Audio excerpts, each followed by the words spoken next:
Hi there, and welcome to the Money Program, a show about dollars and cents. I'm your host, Kate Sullivan. We're often always talking about how to save money, make financially sound decisions. We don't often talk about how to be smart when spending your money. The holidays are just around the corner, and it can be super stressful between the planning and the packing and the shopping and having to travel around to visit all your friends and family and buying all those presents, and that can really become like the hardest part of people's holiday seasons. With us today, we have Tricia Cromwell, owner of Trust and Tricia. Tricia, why don't you tell us a little bit about yourself? I started my company in 2008, so I am a personal stylist and a personal shopper. So I know a little bit about shopping. I know a lot about shopping on a budget. And I basically work with people to style themselves for everyday life. And I've also branched recently into styling interiors. So that's a lot of fun too. Excellent. So Tricia is going to help us with some tips on how to how to shop smartly and how to do it on a budget. So as a stylist and a personal shopper, you must work with budgets ranging from, penny pinchers to people who have all the money in the world. That's right. Where do you start? Research. It's all about research. And a lot of people, I think that being a stylist has a stereotype that I'm just always at Neiman Marcus or something. But I've shopped at Target, I've shopped at Kohl's for people. So from boutiques to department stores, and it starts with doing your research and knowing kind of where the sales are, when to maximize sales, peak shopping hours or non. If you're going on the weekends, any store, any mall is going to be busier. It's going to take you a little bit more time. Time means you're going to the food court and you're buying a drink and lunch or dinner for the kids. And if you go on a Monday, Tuesday, mid-morning, if you're lucky enough, you can get in and get out and save yourself. Great. So I guess the first thing we've talked about when we chatted prior to the show is that you need to decide on how much you're going to spend, right? Definitely. So that comes into first. Now, do you recommend including absolutely everything, like from the top to bottom, like everything holiday into one lump number and then go from there? I think so. I think even if you take November and December and come up with an overall budget for the two, because we've got obviously Thanksgiving and then going into, the Christmas or the New Year, and it's family, celebrations, parties, social parties, work parties, gift giving. So if you kind of take that as a full number, and then you can divide into subcategories as far as entertaining, food, gifts, and then kind of work from there. Even if you do a pie chart. I mean, I'm type A, so I'm like all about that stuff. But just to kind of help yourself see where you're going to get the most bang for your buck. This is the holidays. It's about spending time with your family. It's about quality time. That should be the biggest chunk of your pie. So if you're investing a little bit more in maybe having something catered if you don't cook, such as myself, then you're getting the family there, and the quality time is what it's all about. Maybe you then go DIY some gifts, or you do a Secret Santa holiday grab, so you're not buying for everyone, you're buying one gift and you're exchanging, you make a game out of it, so it takes a little bit longer, and it's just the fun about being together, biggest part. So you'd recommend coming up with your financial budget number first for inclusive of everything that could possibly fall under the holiday list.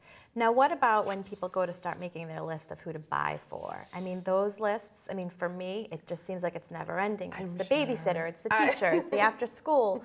How do you have any ideas on how to narrow that down or how to maximize that? Or It's tough. I honestly feel like a personal gift or something that's customized goes such a long way. And it could be simple, like the babysitter. If every time she shows up with an iced coffee in her hand and you get her a gift card for coffee. It's the thought that counts because it is personal, even if it just sounds like it's a gift card for coffee. And I feel like this is the Pinterest age. This is the DIY era. Even if you are not crafty or you're not used to doing anything yourself or making anything, you can click onto Pinterest and there's YouTube videos. There are so many resources where you can mass make. I just watched something on TV the other day where they were painting coffee mugs, painting gold, which is like the it color for the season for decor and gifts and wearing.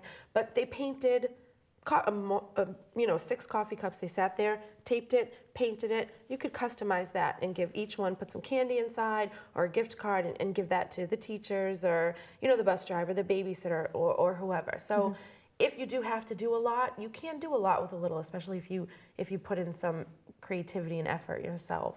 Yeah, it almost sounds as if rather than putting a dollar amount on an item, it's putting an emotional amount on it. You know, how Well much, said. Yeah. you know, how much am I will, you have to have a dollar amount, but you want to make sure that you're maximizing like what that emotional value Yes. of the item is. I love how you mentioned if you have, you know, a lot of people to buy for, doing a Secret Santa or a Yankee swap. You know, those can be pretty intense. In my family, I know totally they intense. can be a great Hilarious. time as well as very, Yes. very intense. In terms of when you're going out to buying these gifts, I mean, you always hear people like, oh, I'll just put it on my credit cards. Oh, you know, do you have any tips for, you know, either using credit cards or using cash, or how do you? I think start with cash. I think it makes it that much more real to physically have the amount in your hand and have to subtract from, and then when it's gone, you're done. So you better get creative or, you know, work something else out. I think it's so much more manageable because you really hate the January regret, you know, and it's when all is said and done and now you've got to clean the house and the family has flown home and then you're left with these massive credit card bills.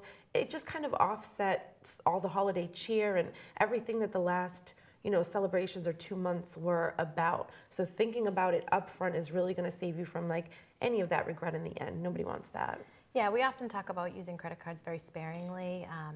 You know, it's almost, you know, it's borrowed money. People Right. have to really focus on thinking of them as loans. You know, it is a Yes. small loan, usually with a very high interest rate. Yes. We often talk about, you know, if you're, you know, using the ones with the lowest interest rate first, using the one that gives you the most value as in terms of miles or rewards. Yes, and there are a lot of stores that obviously they want you to get their personal card, and so they'll give you incentives. And it's not awful if you have a store credit card to use it to get that coupon and then pay it off right away in the next transaction. And stores actually encourage you to do that. So Yeah. not a bad idea, you know, to your point, use wisely. If it'll help you save a couple bucks, you can pay before the interest hits in. Do that when you must, when it's a really good coupon. Yeah, you find a lot of the department stores or the stores that have them all, they also take payments on site as well. Right. So right after you're use the done with the card, get transaction. the points for your next $20 off Exactly. coupon, but then pay it off right And away. then let them know, now I'd like to make a payment. They're accustomed to it. People do it. I'm in stores like crazy, and people do it all the time. Yeah, So that's great. I guess it would be easy. It's much easier to get caught up in how much you're spending, like not realizing how much you spent when Yeah. you're using a card. Just like, That's oh, I'll just right. worry about it next month. And yep. next And then month next month comes. you're like, no. I can't believe I bought all that Mm-hmm. stuff. I would assume as a personal shopper, you know, you're very good at budgeting your time as well, Yes. to making sure that that is, you know, you're not rushing out and just buying anything off the shelves. You want to budget your time to make sure you're. Yes, you want, like I mentioned, you know, the days of the week that you go shopping are crucial, the times, but then also planning in advance, like we talked about. Don't wait until the last minute, because then you are shopping because you have to and not because you want to, or not because you can look around. I'm a shopper. I like to go in and see what I'm getting, but there are so many deals online, and if you give yourself that month in advance, you're able to kind of compare, this is what this store has, this is what their catalog says they'll have in a week, this is what online has. Okay, you know, what's the best deal? If you wait too long, sometimes you can't shop online for the best deal. You won't get it in time. Or you're kind of stuck with the last minute rush of, I have to get 15 presents in 2 days, so this, and this. And you spend frivolously, you don't have the time to plan and pay attention, and you could have saved yourself a lot by just kind of planning weeks in advance as opposed Yeah. to hours in advance. Yeah, so going back to like getting that list and really focusing That's right. on who you're buying for and maximizing that time. You know, you talked a little bit about the Pinterest and, you know, those emotional gifts. So do you find that people like getting those, or do people have a hard I time do. finding, or do people have a hard time telling themselves like, oh, I'm going to get them this. It's not very expensive, but you know, I think they might like it. You know, or- I think it depends. I think it depends who it's for. Do you know, if you make something for your parents or your children's grandparents or the in-laws, and you have the children involved, and maybe they help to paint it or draw a picture, or it's a customized frame picture of them, it's heartfelt. I don't think that any grandparent would say that a picture of their grandchildren wasn't expensive enough. So to me, that the meaning is so much more. And again, if you have those family members, you may want to splurge on your children or your husband, and that's totally fine. It's all about saving and budgeting. If you want to grant these 1 or 2 or 3 people 50% of your gift shopping budget, then rest assured, feel confident that was your decision, that's your game plan, and then any of the other kind of smaller, more inexpensive gifts are so that you could splurge on these other people that they feel deserve it, and you put in just as much effort. And I don't think there's anything to feel bad about. Yeah, I guess it's a lot about remembering that it is it is the season of giving, and Right. about spending time with your family. And I'm sure if your family, not everybody talks publicly about, struggling financially, but if they have an inkling that they'd probably rather spend the time with you or getting a really heartfelt That's gift right. as opposed to a high-end, fancy, although Cashmere scarf that they we all won't like wear. fancy high-end things sometimes. What about good ideas for gifts that maybe aren't necessarily a physical gift? Do you have? Are there any things that you always talk about when you were little, like you made the coupon book? I was just gonna say that. That never has gone out of style for me ever. It's the cutest thing. It's the best thing.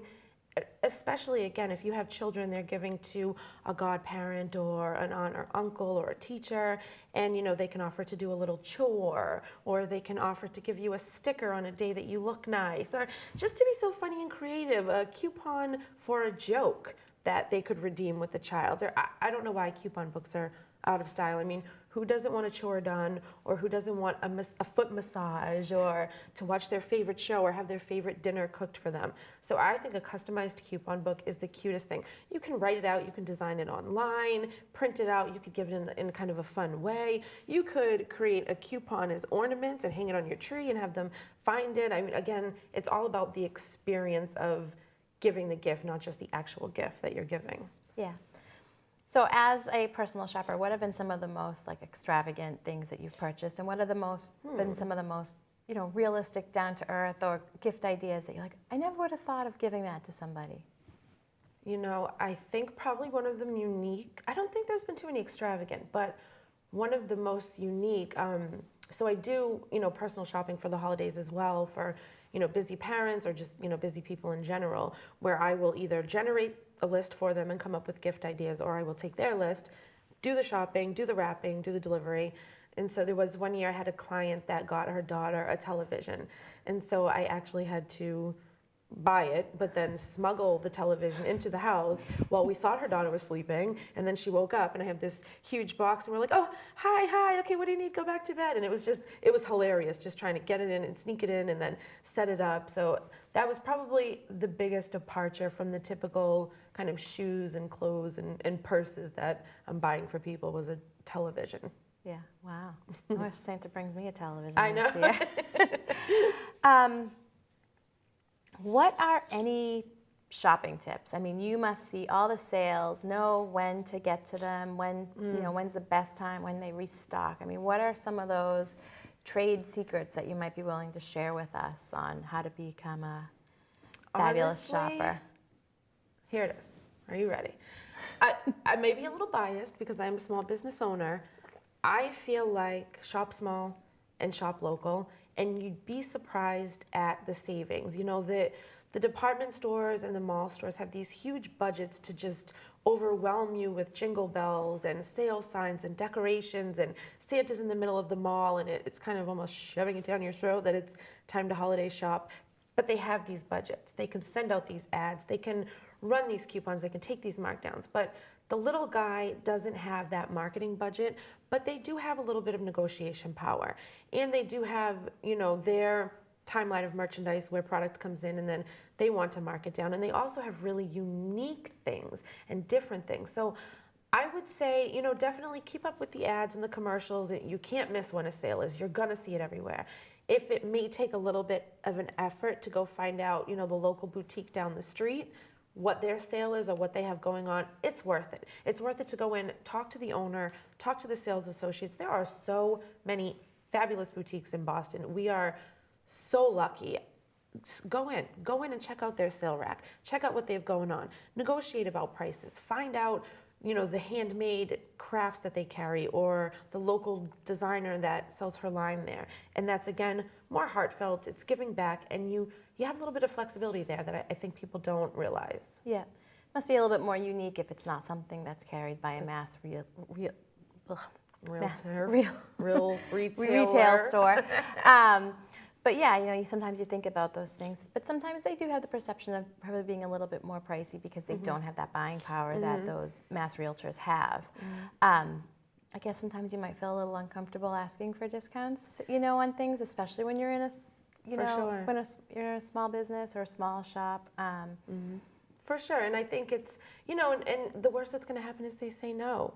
But I'll tell you, there are so many companies out there that they're making 60-70% of their sales for the year in the fourth quarter. Like in just these last 3 months, they have to move inventory, they have quotas to make. I mean, as long as it's one hand washes the other, no, you shouldn't go in and demand things for $5. That's absurd. But there's nothing wrong with saying, do you have a gift with purchase? Or if I'm buying a bundle, do you offer a multiple discount? Or do you have any sales going on, a BOGO? I mean, it doesn't hurt to ask. Yeah. And my point is, most of the time, you'll think that, maybe you can't afford these little boutiques or they don't have what you want. And then when you go in and you find clearance racks and sales racks, you're surprised. They do mark things down as well. They just can't shout it out and get it to us through mass media the way that the big box stores can. Yeah. When you're talking about, so for yourself, I guess, when you're going out to shop and you have your list and you know what you're doing, how do you prepare yourself, and how do you, what's your strategy, and what is your, how do you attack it?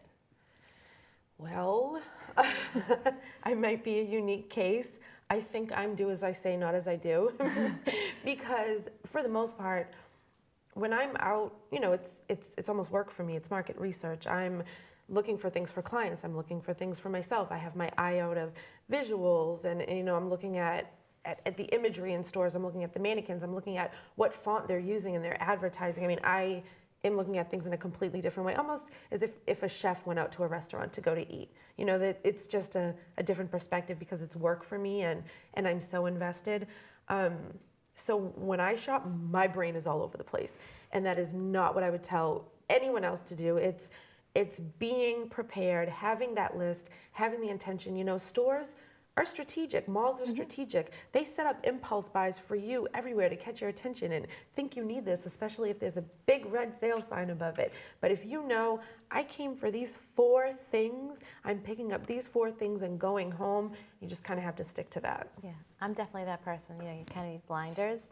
You're like, ooh, that sparkles. Like, I need that. Yes. I need that special Yes. item that's right there. Any tips for when you're shopping some of the bigger stores, the department stores? Any special way to tackle those? Go early, like I said.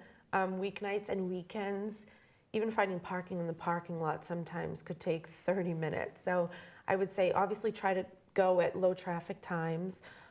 Definitely don't be afraid to ask a sales associate for help. They're in that store, even though some are short-staffed, they know what's going on, they know what they've got, and they know what the sales are, they know what the coupons are. So don't be afraid to kind of ask for direction, and take it department by department again. Go by your list and just kind of, what do I need? I will go to shoes first, check. Blinders on, now I'm going to men's, now I'm going to home, and just kind of map it out in your head before you get in there. And when you say kind of going in off times, it's hard for some people if they're Yes. working full time. So maybe it's almost beneficial to take a day off early in the week, and that this is my shopping And day. knock it out. And actually, that's what a lot of people do. I've heard quite often that people will save a vacation day or 2, get their girlfriends together, get their friends together, kind of all write out their list. And it's a really good thing to do too, because then you're able to help one another. And it's almost like extra set of eyes. I know you were looking for this type of kettle or this type of rug or whatever it may be. Here you go. And you kind of help each other, and you make a fun day out of it. So if you have that flexibility, that's awesome. If you don't, there are personal shoppers here for you Yep. that can pick up and deliver to your office so as to not affect your work schedule at all. There are ways to work it out. Now, you mentioned just briefly there about coupons and sales and stuff. I mean, if you don't necessarily have the coupon mailed to your house, is it, okay to ask for if there's a coupon available? Please, yes, and thank you. I will try to not go off about this.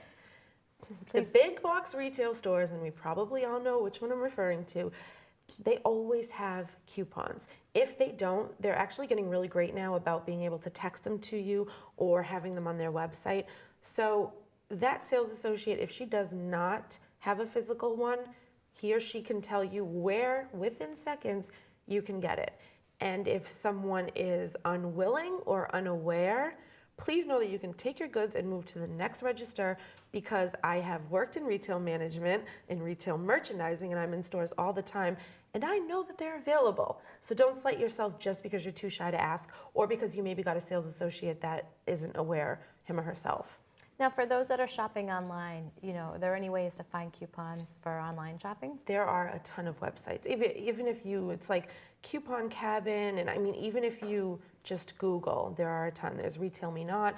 I have apps on my phone that will kind of tell me, and that's another guide I guess I use to go shopping too, is where the coupon is, what it's for, and when it expires. Yeah. So yeah, they're so accessible. You just have to do a little digging sometimes. So for the department stores and online, you should probably always be checking those places before buying, or always asking, because there's probably no need to be paying for full price. No, at this time of the year, everything is so promotional, and you have to understand, you're a consumer, but thinking from the big box or the corporate mindset, they just brought in 500 million sweaters that nobody wants in the spring. They want to sell them now. They just brought in hundreds of thousands of Christmas ornaments that no one wants after, no one wants the wreaths or the stockings. I mean, there are so many things that have such a short shelf life that you have a little bit of buying power there, a little negotiation power, or you have,